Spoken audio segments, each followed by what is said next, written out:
paling bertakwa, tidak. Sholat saja berani ditinggalkan kok. Lulusan pondok berani meninggalkan apa? Sholat. Bismillahirrahmanirrahim. Para hadirin azani Allah wa iyyakum ajma'in, yang akan kami singgung dalam pembahasan di waktu duha ini adalah pertama berkaitan dengan iqamatus shalah, mengerjakan salat. Ini yang dimaksud dalam tema yang kita sebarkan, mereka-mereka yang akan diazab di alam kubur, mereka-mereka yang mendapatkan siksa kubur, di antara salah satu sebabnya adalah karena meninggalkan salat. Maka ini risalah bagi yang hadir secara langsung maupun melalui media online atau rekaman, bagi setiap muslim dan muslimah yang masih berani meninggalkan salat yang wajib, maka hendaknya segera bertaubat kembali kepada Allah Subhanahu wa taala. Hendaknya segera kembali ke jalan Allah. Tinggalkan segala bentuk kelalaian yang membuat kita jauh dari Allah. Tinggalkan segala pernak-pernik dan perhiasan duniawi yang membuat kita berani menggadaikan salat kita yang semestinya kita kerjakan karena Allah. Dan untuk setiap orang yang di masa lalunya pernah meninggalkan salat, jangan pernah berhenti lisannya beristighfar dan meminta ampun kepada Allah. Walaupun Anda, walaupun kita ini dan mungkin tahun-tahun belakang, beberapa tahun ini sudah istiqomah salat, tapi kalau pernah ada catatan dalam hidup kita, kita pernah meninggalkan salat, maka takutlah kepada Allah, karena belum ada jaminan dosa tersebut diampuni oleh Allah Subhanahu wa taala. Ampunan bagi siapa saja yang bertobat kepada Allah. Benar, kita yakin bahwa setiap orang yang bertobat kepada Allah pasti diterima, pasti diampuni. Tapi apakah penerimaan ampunan tersebut untuk kita yang taubatnya jelas, sudah jujur atau belum, sudah benar atau belum? Kita tidak bisa memastikan itu. Maka orang-orang yang pernah di dalam catatan kehidupannya pernah ada salat yang bolong-bolong, salat yang berani ditinggalkan dari salat-salat wajib, maka takutlah kepada Allah Subhanahu wa taala. Baik, salat para jamaah azani Allah wa iyyakum ajma'in, ini tiang dalam agama. Berantakan semua amalnya kalau salatnya berantakan. Berantakan hatinya kalau salatnya berantakan. Jamaah azani Allah wa iyyakum ajma'in, disebutkan tentang azab kubur yang Rasulullah sallallahu alaihi wasallam diperlihatkan kepada beliau dalam hadis riwayat Bukhari. Hadisnya cukup panjang dari sahabat Samurah bin Jundub. Beberapa siksa yang diceritakan di dalam mimpi Nabi sallallahu alaihi wasallam ketika Nabi dibawa oleh dua atau oleh malaikat.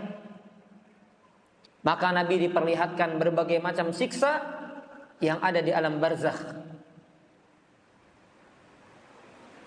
Maka jamaah azani Allah wa iyyakum ajma'in, di dalam hadis yang panjang tersebut Nabi sallallahu alaihi wasallam diperlihatkan bahwa ada seseorang yang posisi tubuhnya dalam keadaan terlentang. Ada seorang yang posisi tubuhnya dalam keadaan terlentang. Kemudian di atas orang tersebut ada seorang yang membawa sebongkah batu besar, di mana batu tersebut diangkat dan kemudian dilemparkan ke arah kepalanya sampai pecah kepalanya. Kemudian ketika kepalanya pecah, Allah jadikan kepalanya kembali utuh, sehingga batu tersebut menggelinding. Dan lelaki tersebut atau orang tersebut kemudian mengangkat batu itu kembali, kemudian kepalanya kembali dilemparkan dengan batu besar sampai memecahkan kepalanya. Maka kemudian Nabi SAW kaget melihat pemandangan yang sangat mengerikan ini. Bayangkan Bapak Ibu, kita kena tusuk jarum saja, kita kesayat pisau saja, perihnya, sakitnya luar biasa. Kita kerobek sampai membutuhkan jahitan atau beberapa jahitan, sakitnya luar biasa.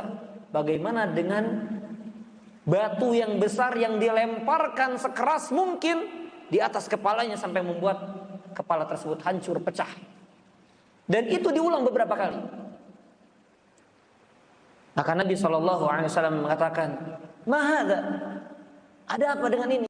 Apa yang membuat dia disiksa dengan cara seperti itu?" Maka laki-laki mengatakan, "Intolik, ayo kita pergi." Fantolakna, maka kita berangkat. Karena disebutkan sebab-sebab itu setelah dilihatkan beberapa azab disebutkan setelahnya. Maka disebutkan di dalam hadis ini siapa orang tersebut. Maka disebutkan di dalam hadis tersebut, kana yanamu anis salatil maktubah. Akibat daripada diadab di alam kubur dengan cara dipecahkan kepalanya dengan batu besar, karena dia suka tidur sengaja meninggalkan sholat yang wajib, atau secara umum dia sengaja meninggalkan sholat yang wajib. Ini adab pertama Bapak Ibu sekalian, azani Allah wa yakum ajma'in. Maka sebetulnya kalau kita diingatkan dengan satu adab ini saja cukuplah kita merasa takut kepada Allah dan istighfar. Alhamdulillah, ya, ini sebagai wujud syukur kepada Allah. Alhamdulillah, ya, kalau kami, ya, alhamdulillah sejak kecil orang tua mendidik sholat. Jadi secara seingat kami, alhamdulillah nggak pernah yang namanya meninggalkan sholat wajib setelah balik, nggak pernah. Ya, senakal apapun, sebejat apapun, serusak apapun, alhamdulillah namanya sholat sudah dengan izin Allah. Orang tua kami mendidik kami, kemudian guru-guru kami di pondok-pondok, ya, khawatir dan takut dengan yang namanya meninggalkan sholat. Kenapa ini kami sampaikan? Karena tidak sedikit juga Bapak Ibu sekalian, kami punya teman-teman, kami punya kawan-kawan yang dulunya mondok, satu pondok dengan kami, yang rajin tahajud, yang bahkan berada di saf-saf awal ketika mereka mondok dengan kami bareng. Tapi setelah keluar dari pondok menjadi orang yang jahil, menjadi orang yang awam. Kenapa? Di antara salah satu penyebabnya adalah karena pergaulan. Karena dunia yang membuat manusia lalai. Maka jangan, Bapak Ibu, saya ingin sampaikan, jangan pernah menganggap anak itu kalau sudah punya bekal di pondok sudah menjadi orang yang paling bertakwa. Tidak. Sholat saja berani ditinggalkan kok. Lulusan pondok berani meninggalkan apa? Sholat. Padahal setiap harinya dibangunkan, setiap harinya diingatkan, setiap harinya bahkan dihitung 1, 2, 3, ayo berada di masjid. Tapi tentunya semua ini kembali kepada ketetapan Allah. Hidayah biyadillah. Hidayah itu hanya ada di tangan Allah. Dan juga risalah untuk para orang tua, jangan pernah berhenti memohon kepada Allah memiliki anak-anak keturunan yang menegakkan salat. Rabbi ij'alni muqimas salati wa min dzurriyyati rabbana wa taqabbal du'a. Ya Allah, jadikan aku yang menegakkan salat dan jadikan anak-anak keturunan kami orang yang menegakkan salat. Ini salah satu tips terkuat, tips terampuh orang tua mendoakan anaknya bahkan sebelum mereka terlahir di dunia ini. Bahkan sebelum menikah. Ada orang belum nikah, jomblo-jomblowati, dia berdoa, Rabbi ij'alni muqimas sholati wa min dzurriyyati. Nikah aja belum, tapi dia sudah berdoa sama Allah. Silahkan dipersiapkan untuk buah hatinya kelak di masa yang akan datang. Ketika Allah takdirkan dia berjodoh dengan seseorang, kemudian lahir anak-anak keturunan darinya, maka apa yang terjadi? Allah akan berikan sesuai dengan apa yang dia minta. Dan orang yang memperbanyak doa ini menunjukkan akan kejujuran butuhnya dia kepada Allah. Kejujuran dia dan butuhnya dia kepada apa yang dia minta. Jangan sampai kita lebih butuh kepada dunia dibandingkan kepada anak yang soleh. Minta kaya tapi tidak minta kebaikan untuk anak. Ini kesalahan besar, Bapak Ibu azani Allah wa yakum ajma'in. Baik, azab kubur Bapak Ibu ini wajib diyakini oleh setiap muslim dan muslimah. Karena ini nyata dan ini bukan cerita, dongeng, bukan. Tapi kelak akan ada azab kubur sebagaimana juga ada nikmat kubur. Wajib diyakini oleh setiap muslim dan muslimah. Dan ini diantara keyakinan kita terhadap perkara yang ghaib. Alladzina yu'minuna bil ghaib. Orang yang mengimani perkara-perkara yang ghaib. Yang baru dikatakan, yang baru disampaikan oleh Nabi SAW dan Allah kabarkan di dalam Al-Quranul Karim. Kita belum lihat, kita belum dengar, kita tidak menyaksikan, tapi dikatakan di dalam Al-Quran, dikatakan dalam hadis, maka wajib kita yakini. Bahkan Bapak Ibu sekalian, sebagian ulama mengatakan, Bapak Ibu yang dulunya pernah berani meninggalkan sholat, sampai-sampai ada ulama mengatakan, bahkan ini pendapat mayoritas ulama, itu sholat yang pernah dia tinggalkan diqodho semuanya. Ini pendapat apa? Jumhur atau mayoritas ulama. 2 tahun meninggalkan sholat berarti 2 tahun diqodho. Selama 2 tahun berarti apa? Sholat zuhurnya 2 kali, sholat asarnya 2 kali, maghribnya 2 kali, isyanya 2 kali, subuhnya 2 kali. Tetapi wallahu a'lam bishawab, pendapat yang lebih mendekati kepada kebenaran, yang lebih kuat, yang kami condong kepada pendapat tersebut, dia tidak perlu qadha, tapi dia taubat dengan taubatan nasuha. Dengan syarat dia tidak mengulanginya lagi, dengan syarat dia bertekad untuk tidak mengulanginya lagi, menyesali perbuatannya, terus meminta ampun kepada Allah, menangisi dosa-dosanya, dan kemudian dia menyibukkan diri dengan salat-salat sunnah untuk menambal kewajiban-kewajiban yang pernah dia lalaikan. Orang yang pernah meninggalkan salat berarti dia harus lebih rajin tahajudnya. Orang yang meninggalkan salat berarti dia harus lebih rajin rawatibnya. Orang yang suka meninggalkan salat di masa lalunya berarti harus rajin salat duhanya. Jangan salat wajibnya aja, jangan. Apa yang akan membuat dia tertutupi dari kekurangan-kekurangan wajib yang dia tinggalkan secara sengaja? Bapak Ibu azani Allah ya ajmain, perlu kami sampaikan walaupun banyak komentar yang buruk. Inilah kita dihadapkan dengan netizen-netizen yang merasa lebih berilmu daripada ulama. Saya lihat komentarnya ketika saya mendapatkan video tersebut, seolah lebih pintar daripada ulama. Padahal ilmu kita perlu diakui, ilmu kita perlu kita sadari, tidak ada seujung kukunya aja nggak ada dengan beliau, yaitu Syekh Shalih Al Fauzan hafizahullah taala, ulama dunia yang diakui keilmuannya. Suatu ketika beliau pernah ditanya melalui telepon oleh seorang ibu yang mengadukan tentang perilaku suaminya yang sudah wafat. Dia menceritakan, wahai Syekh, apa jawaban engkau ketika anak-anak kami itu terbiasa mempuasakan atas nama suami saya atau orang tuanya? Bagaimana hukumnya wahai Syekh? Maka Syekh kemudian Syekh menjawab, perhatikan Bapak Ibu sekalian. Syekh bertanya, merinci pertanyaannya. Apakah dulu dia adalah orang yang menjaga sholat 5 waktu, sholat wajibnya? Maka sang istri mengatakan, tidak wahai Syekh. Kadang-kadang dia sholat seperti sholat Jumat, kadang-kadang. Tapi secara umum di usia, di kesempatan hidupnya secara umum tidak sholat. Maka Syekh kemudian bertanya kembali, apakah dia benar-benar nggak sholat atau kadang-kadang dia sholat kadang tidak? Ya, sebagaimana sebagian yang terjadi di tengah-tengah masyarakat kita begitu kan, kadang sholat kadang tidak. Maka Syekh mengatakan, apakah suami tersebut yang sudah wafat benar-benar tinggalkan sholat?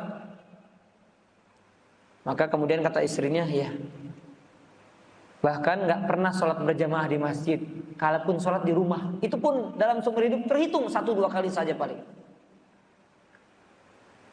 Maka kemudian Syekh mengatakan, maka suami tersebut tidak boleh orang bersedekah atas nama dia, tidak boleh dimintakan ampun untuk orang tersebut. Allahu Akbar. Sampai segitunya fatwa Syekh Shalih Fauzan. Karena memang ada sebagian ulama yang tegas, orang meninggalkan sholat sekalipun karena malas, dan dia masih meyakini kewajiban. Kalau benar-benar dia tinggalkan dalam seumur hidup sekalipun, ya saya yakin ini wajib, tapi saya malas, tapi nggak pernah dikerjakan sama sekali, maka kata para ulama apa? Kufur dia, murtad dia. Sebagian ulama bahkan mengatakan tidak boleh dikafani, tidak boleh dimandikan, dan tidak boleh dikuburkan di kuburan kaum muslimin. Maka tidak pantas wanita menikah dengan laki-laki yang tidak sholat, nggak pantas. Kita kalau sudah mencapai usia, sudah mencapai waktu di mana kita menjadi wali anak-anak wanita kita, jangan sampai kita menikahkan anak-anak perempuan kita dengan orang yang walaupun dia kaya, walaupun dia sukses, walaupun dia pejabat, tapi nggak sholat. Jangan pernah diridhoi, jangan pernah direstui untuk menikah dengannya. Bahkan sebagian ulama mengatakan tidak ada dosa, bahkan bisa menjadi keharusan ketika seorang itu tahu suaminya adalah orang yang suka meninggalkan sholat. Tidak pantas menjadi suami, tidak pantas menjadi pemimpin, nggak pantas. Ancamannya kufur, Bapak Ibu, ancamannya kufur. Apa kata Nabi SAW? Al-ahdu bainana wa bainahum as-salah, faman tarakaha faqad kafar. Perjanjian antara kami dengan orang kafir mereka adalah salat. Barang siapa yang meninggalkannya maka dia telah kafir. Ini fatwa, ini pernyataan dari siapa?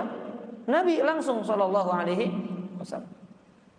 Maka Bapak Ibu sekalian, sekali lagi, dulu kita yang pernah berani meninggalkan salat, walaupun sudah meyakini akan kewajibannya, ditinggalkan karena malas yang ada pada dirinya, maka hendaknya dia bertobat kepada Allah, terus sesali dosanya, karena ancaman dipecahkan kepalanya masih ada di hadapannya. Kalau dia tidak menyesali, kalau dia tidak perbaiki hidupnya, kalau dia tidak tambal dengan salat-salat sunnahnya, maka tidak ada jaminan dia selamat dari azab tersebut. Mintalah ampun kepada Allah, teruslah meminta ampun, bertobat kepada Allah Subhanahu wa ta'ala.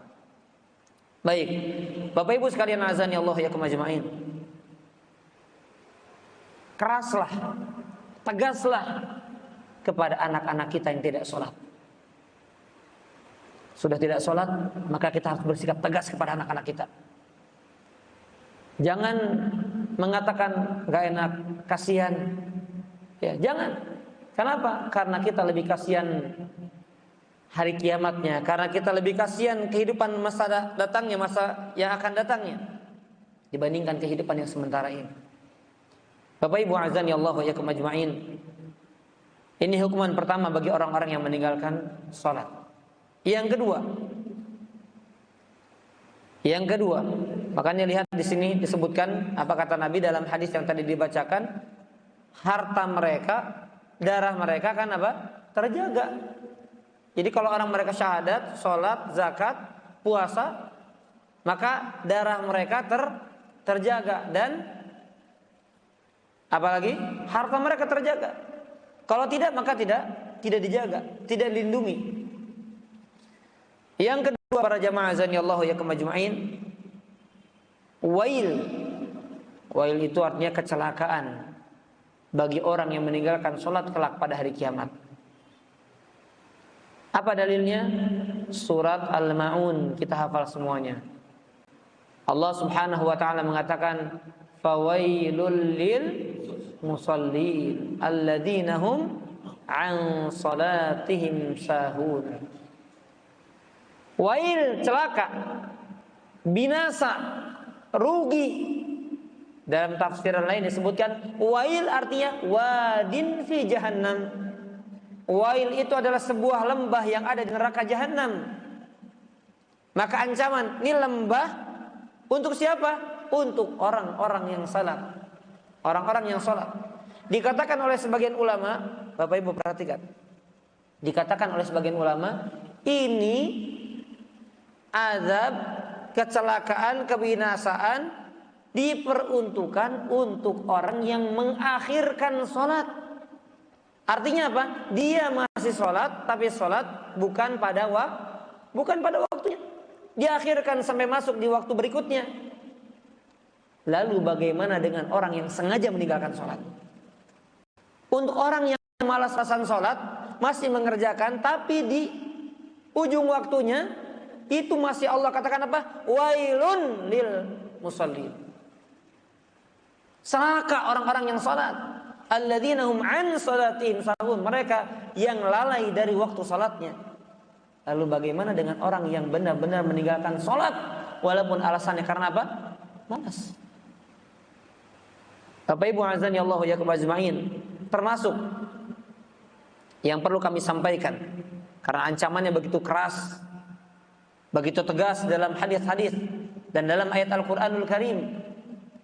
Pengingkaran kita Bapak Ibu terhadap orang-orang yang tidak salat harus jauh lebih besar dibandingkan pengingkaran dalam hati kita kepada orang-orang yang berzina, kepada orang-orang yang memakan riba, kepada orang-orang yang korupsi, kepada orang-orang yang melalaikan puasa dan lain sebagainya, kepada orang-orang yang durhaka, kepada orang-orang yang tidak taat pada suaminya, kepada orang-orang yang tidak bertanggung jawab kepada keluarganya. Kenapa? Karena semua dosa itu masih lebih ringan dibandingkan dosa meninggalkan salat.